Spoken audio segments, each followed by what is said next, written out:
Nous nous sommes tous au moins une fois posé des questions fondamentales. Qu'est-ce que l'univers et la vie?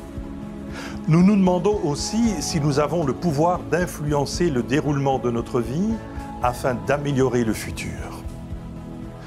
Depuis des siècles, les plus grands philosophes se sont efforcés de trouver des réponses à ces questions. À l'aube du XIXe siècle, les découvertes et les expérimentations ont permis aux scientifiques de lever un voile sur les mystères de notre univers et d'entrevoir les énormes possibilités qu'il nous offre. Par ses travaux sur la relativité, Albert Einstein nous a permis de comprendre les mécanismes qui régissent les objets infiniment grands, comme les étoiles et les galaxies. Mais beaucoup ignorent que le savant qui a révolutionné drastiquement la vie de tous les jours est le scientifique Max Planck, qui, avec la découverte de la physique quantique, a défini les lois régissant les particules infiniment petites qui composent la matière. Outre le laser, les transistors et les ordinateurs, le champ d'application de ces découvertes est si incroyablement vaste qu'il pourrait à terme permettre à l'homme d'améliorer le cours de son existence. Mais en fait, que sont exactement ces particules infiniment petites qui composent la matière? La réponse est stupéfiante. À notre échelle, la matière est constituée de particules bien positionnées dans l'espace et qui s'assemblent pour former des objets solides, des liquides ou des gaz. Par contre, pour observer l'univers de l'infiniment petit, nous devons laisser le monde des grands objets derrière nous et rétrécir des milliards et des milliards de fois à un niveau plus petit que les atomes. Nous entrons alors dans un domaine hallucinant et chaotique qui défie le bon sens et où les constituants de la matière présentent une dualité onde-corpuscule dont il est impossible de déterminer en même temps la position et la vitesse, ou qui peuvent être à plusieurs endroits à la fois. Par contre, dès qu'on les observe, ces ondes se transforment instantanément en particules ayant une position déterminée. Mais enfin, direz-vous, c'est tout à fait impossible. Mais si, c'est possible.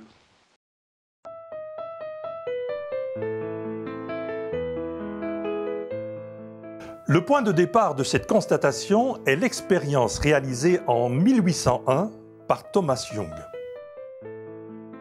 Mais, en premier lieu, réalisons l'expérience qui consiste à envoyer de minuscules billes vers un écran au travers d'une plaque percée de deux petites fentes. Les traces d'impact sur l'écran vont consister en deux traits grossiers et parallèles, ce qui est normal. Eh bien, Thomas Young avait réalisé une expérience similaire, mais en remplaçant les microbilles par un rayon lumineux. Par cette expérience, extraordinaire et pourtant très simple, Thomas Young a démontré que la lumière était une onde. Eh bien, nous allons reproduire cette expérience au moyen d'un petit peu de matériel. Tout d'abord, un laser. Un petit laser que l'on trouve dans le commerce. Un miroir, un simple miroir. Une règle et un cutter. Et pour terminer, quelques pinces à linge. Pour réaliser cette expérience, nous allons d'abord coller côte à côte deux lames de cutter. Ensuite, au moyen du cutter et d'une règle, nous allons tracer deux fines lignes très rapprochées sur l'envers du miroir, dans le tain.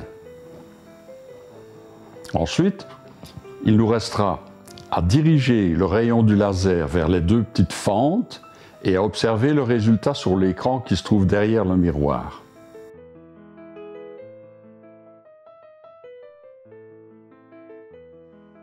Young avait alors constaté sur l'écran non pas deux traces parallèles, mais des lignes alternativement claires et foncées appelées franges d'interférence, démontrant ainsi que la lumière était bien une onde au même titre que les vagues sur un lac. En effet, ces franges apparaissent car les deux fentes se comportent comme deux sources d'ondes. Les ondes émises par ces deux sources interfèrent alors entre elles en produisant des maximums et des minimums qui s'observent sur l'écran.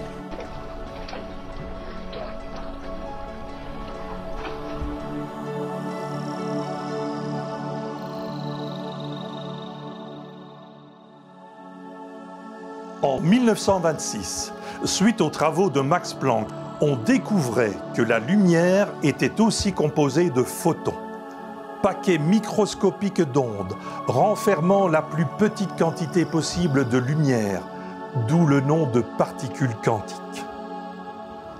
Dès lors, cela démontrait que le photon était aussi une particule.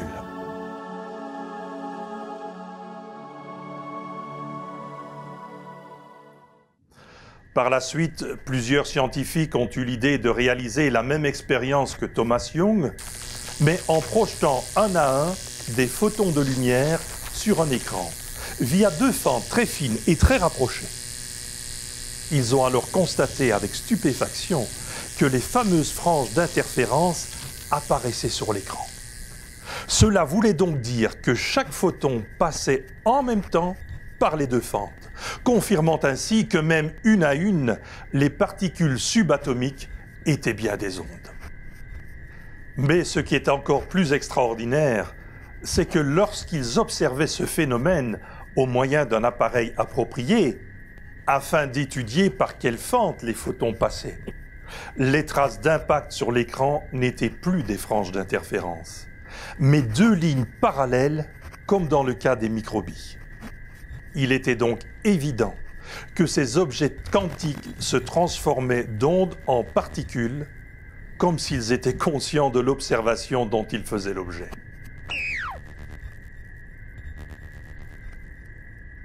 À partir de là, certains physiciens ont émis l'hypothèse que notre univers n'existerait pas dans l'espace et dans le temps sous forme de particules matérielles sans la présence d'observateurs.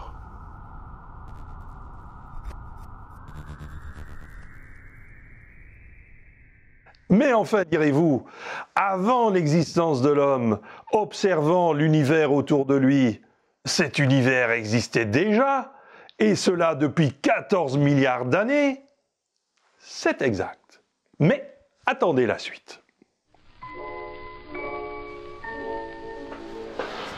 Nous sommes en 1927. Charles Lindbergh entre dans la légende en devenant le premier pilote à traverser l'Atlantique en solitaire. La même année, John Wheeler a poussé plus loin l'expérience des fentes de Young avec des particules quantiques.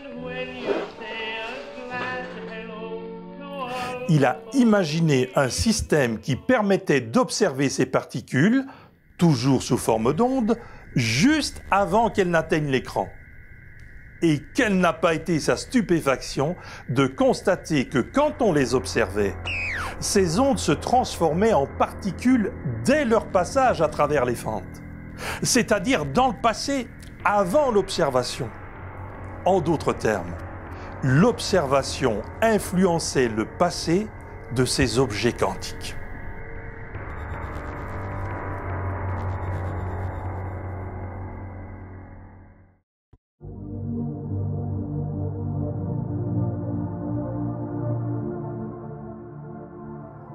Dès lors, selon Wheeler, ce qui a provoqué, il y a 13,7 milliards d'années, l'apparition de l'univers sous forme de matière solide plutôt que sous forme d'ondes et d'énergie, c'est peut-être le fait qu'il y aurait plus tard des systèmes collecteurs d'informations tels que les êtres humains.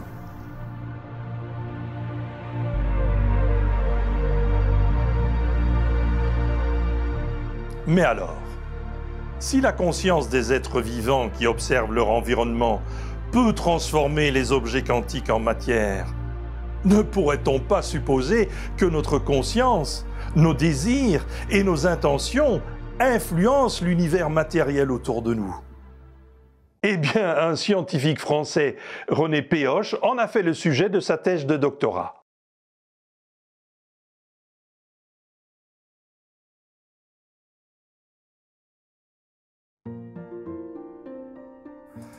Il faut savoir que si un poussin est placé à côté d'un animal ou d'un objet mobile dès sa naissance, celui-ci considère l'animal ou l'objet comme étant sa mère. René Péhoche a donc conditionné un grand nombre de poussins afin qu'ils considèrent un petit robot électrique comme étant leur mère. Ce petit robot est conçu pour générer des mouvements aléatoires grâce à un circuit électronique. Si on y attache un crayon traceur et qu'on le place sur une feuille de papier, il va donc générer au hasard des tracés chaotiques. Or, René Péhoche a constaté que si les poussins conditionnés par le robot étaient placés dans une cage à une certaine distance du robot, celui-ci finissait par se rapprocher des poussins, et cela 2,5 fois plus fréquemment que ce que les calculs de probabilité avaient déterminé. Plus de 500 expériences menées avec la plus grande rigueur scientifique durant 4 ans avec 2500 poussins ont montré que quelque chose qui avait un rapport avec l'intention ou le désir des poussins pouvait influencer le circuit électronique du robot. Dès lors, pourrait-on admettre l'hypothèse que notre conscience ou notre subconscient possède des propriétés dépassant l'entendement et qui peuvent créer un futur favorable ou défavorable en fonction de notre état d'esprit, positif ou négatif. Des pionniers ont franchi le pas en ce sens en imaginant des méthodes basées sur le conditionnement de notre mental et permettant, par la pensée positive, d'attirer des événements heureux. Le psychologue Émile Coué, un des premiers, développa sa fameuse méthode Coué, basée sur la répétition inlassable de phrases positives du genre « tous les jours, à tout point de vue, je vais de mieux en mieux ». Mais à l'heure actuelle, les techniques de pensée positive ont évolué avec la découverte de l'importance du subconscient. Ces nouvelles méthodes ont comme base l'envoi vers le subconscient de messages positifs ou la visualisation mentale d'événements heureux que l'on souhaiterait. Il est connu que la communication entre conscient et subconscient est favorisée lorsque la fréquence des ondes électriques émises par le cerveau diminue. En période d'activité, le rythme cérébral varie de 12 à 40 Hz. Sur une personne en cours de méditation, on constate que la fréquence des ondes cérébrales diminue jusqu'à 8 cycles et demi par seconde. Dans la période précédant le sommeil, cette fréquence diminue encore jusqu'à 4 cycles et demi par seconde. À cet instant, la barrière entre conscient et subconscient est très faible. C'est donc le moment opportun pour envoyer vers le subconscient des messages positifs ou d'imaginer, dans une sorte de rêve, des événements positifs que l'on souhaiterait voir se produire. Le bonheur d'exister dans cet univers extraordinaire. Pour la facilité, ces messages peuvent être préenregistrés sur cassette. Cette technique, créée par le psychiatre américain Milton Erickson, est aussi réputée pour son action sur l'angoisse et les dépendances. Comme il y a une biochimie neuronale de la joie, de la tristesse, de la mélancolie, de la dépression, tout ça sont des neurotransmetteurs qui cohabitent, qui circulent dans un même milieu, qui s'auto-entretiennent parce que les neurotransmetteurs, il y a des émetteurs et des récepteurs. Et donc, quand on a une biochimie de la mélancolie et de la tristesse, eh bien, le milieu demande ces produits-là. Donc, on devient addict à ces neurotransmetteurs de la mélancolie et de la tristesse. Si on est dans la joie, dans l'espoir, dans le positivisme, c'est une autre biochimie. Et donc, c'est un cercle vertueux qui s'installe, et comme par hasard, il est contagieux. Donc tout ça repose sur de la science pure et dure. La seule chose, c'est qu'au niveau quantique, on ne sait pas encore grand-chose, on ne comprend pas grand-chose. On sait que c'est de la magie, c'est équivalent à de la magie, c'est complètement magique. comme monde. Hein, comment veux-tu imaginer des particules qui sont à plusieurs endroits à la fois? Ben, c'est Harry Potter, quoi. Il faut être sérieux. Les monsieur, madame, tout le monde, comment comprendre le monde quantique? Donc, tout est possible dans le monde quantique. Ce qu'on est certain, c'est que c'est un monde de tous les possibles. C'est un monde de potentialité. Et que donc, en étant conscient, on le concrétise. Donc, si on est dans le potentiel de la tristesse, du malheur, de la peur, ben on va la créer. Si on est dans le monde positif, il y a de fortes chances qu'on va créer ces désirs plutôt que ces peurs. Voilà, ce sont des postulats, mais il y a quand même des tas d'éléments qui vont en faveur, hein, puisque dans le monde quantique, tout est possible. C'est toi qui lis la route, c'est comme un lecteur de... Nous avons connu les anciennes cassettes il y a 30 ans, ben c'est la même chose, c'est la tête de lecture, quoi. Le présent, c'est la tête de lecture. Et le monde se révèle progressivement en fonction de ta pensée et des choses que tu peux développer. C'est assez fantastique comme monde, finalement. Mais avec l'avènement des technologies modernes, des outils électroniques ont été inventés qui permettent à volonté de faire diminuer la fréquence des ondes cérébrales. Les appareils les plus courants sont les neurofeedback et les stimulateurs audiovisuels. Sous le nom barbare de neurofeedback se cache simplement un petit électroencéphalographe qui mesure l'amplitude des ondes cérébrales émises par notre cerveau et qui les visualise sur un écran. Le jeu consiste alors à augmenter la quantité de ces ondes de fréquence lente en se relaxant. On peut alors écouter des messages positifs préenregistrés qui vont être transmis directement au subconscient. Avec l'avènement des nouvelles technologies, le biofeedback a pris l'apparence de ce petit appareil. Vous avez 3 électrodes que l'on va placer sur le front et un petit boîtier électronique qui va mesurer la fréquence des ondes cérébrales et qui va les transmettre par Bluetooth, soit à un smartphone, soit à un ordinateur. L'exercice va alors consister à faire se mouvoir un objet virtuel dans un jeu vidéo uniquement en augmentant sa concentration et sa relaxation. Voilà, je vais vous montrer comment ça fonctionne.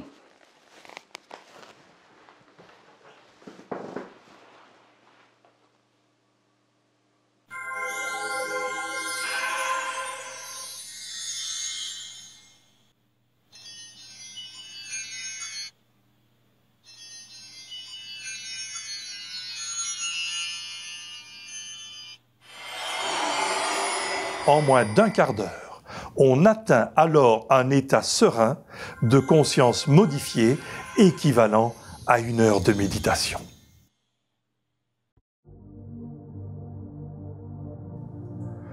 Le stimulateur audiovisuel consiste en une paire de lunettes munies de LED multicolores qui pulsent à des fréquences déterminées. Après un certain temps, le cerveau se met en phase avec la fréquence lente des pulsations. On peut alors écouter des messages positifs préenregistrés qui vont être transmis directement au subconscient. Vous avez maintenant conscience de la force qui est en vous. Une force qui est spontanément gérée par la nature dont vous êtes constitué. Donc je vais vous présenter le stimulateur audiovisuel le plus abouti actuellement, qui s'appelle le PSIO, hein, qui est une lunette équipée d'un lecteur MP3 et qui permet de diffuser de la lumière simultanément. Et donc ces applications qu'on peut télécharger dans cette lunette permettent de faire un travail soit conscient, soit au niveau conscient, avec des applications de méditation et de visualisation positive, soit de provoquer un lâcher-prise et de faire toute une série de travaux au niveau subconscient.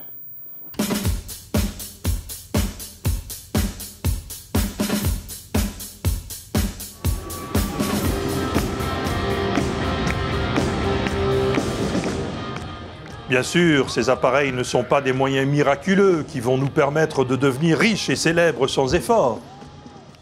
Rien ne remplacera un état d'esprit positif et la visualisation créatrice d'un avenir meilleur pour chacun d'entre nous.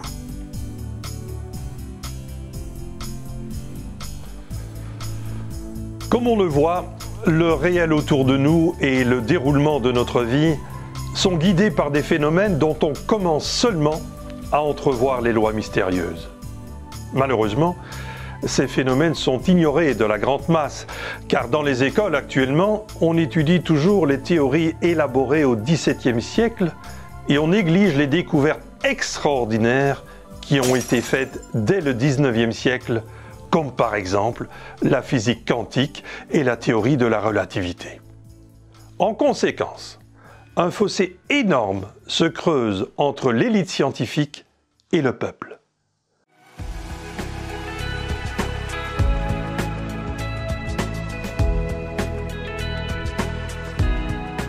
Que dire du domaine que les sceptiques appellent ironiquement le domaine du paranormal? Dès lors, ne devrait-on pas envisager d'étudier scientifiquement les phénomènes comme la transmission de la pensée, la prémonition et toutes ces singularités qui font sourire les gens raisonnables? Car toutes ces choses inexpliquées sont peut-être simplement des phénomènes physiques dont on ne connaît pas encore les lois.